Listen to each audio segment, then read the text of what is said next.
கடவுளுடன் காலை வணக்கம். புனித யோவான் எழுதிய நற்செய்தி 20 அதிகாரம் 1-11 முதல் 18 வரை உள்ள இறை வார்த்தைகள். வாரத்தின் முதல் நாளன்று விடியற் காலையில் இருள் நீங்கும் முன்பே மதலா மரியா கல்லறைக்கு சென்றார். கல்லறை வாயிலில் இருந்த கல் அகற்றப்பட்டிருப்பதை கண்டார். மரியா கல்லறைக்கு வெளியே நின்று அழுது கொண்டிருந்தார். அழுது கல்லறைக்குள் குனிந்து பார்த்தார். அங்கே வெண்ணாடை அணிந்த 2 வான தூதரை அவர் கண்டார். இயேசுவின் உடலை வைத்திருந்த இடத்தில் ஒருவர் தலை மாட்டிலும் மற்றவர் கால் மாட்டிலுமாக அவர்கள் அமர்ந்திருந்தார்கள். அவர்கள் மரியாவிடம், அம்மா, ஏன் அழுகிறீர் என்று கேட்டார்கள். அவர் அவர்களிடம், என் ஆண்டவரை எடுத்து கொண்டு போய்விட்டனர், அவரை எங்கே வைத்தனரோ எனக்கு தெரியவில்லை என்றார். இப்படி சொல்லிவிட்டு அவர் திரும்பி பார்த்தபோது இயேசு நிற்பதை கண்டார்.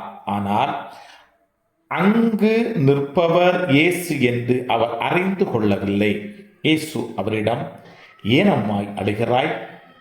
யாரை தேடுகிறாய் என்று கேட்டார். மரியா அவரை தோட்டக்காரர் என்று நினைத்து அவரிடம், ஐயா, நீர் அவரை தூக்கி கொண்டு போயிருந்தால் எங்கே வைத்தீர் என சொல்லும், நான் அவரை எடுத்து செல்வேன் என்றார். இயேசு அவரிடம், மரியா என்றார். மரியா திரும்பி பார்த்து ரபூனி என்றார். இந்த எபிரேய சொல்லுக்கு போதகரே என்பது பொருள்.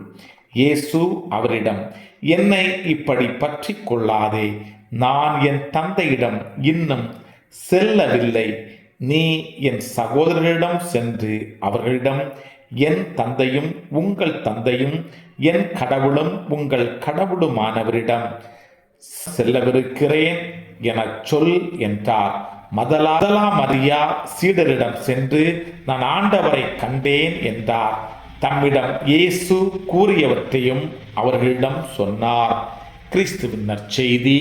இந்த நாள் இனிய நாளாக அமைய வாழ்த்துக்கள். பல பல பல புதுமைகள், பெருமைகள், இனிமைகள் இறங்கிய நல்ல நாள், ஒரு நல்ல நாள், நம் தேவன் தந்த நாள். இது நல்ல நாள், ஒரு நல்ல நாள், நம் தேவன் தந்த நாள்.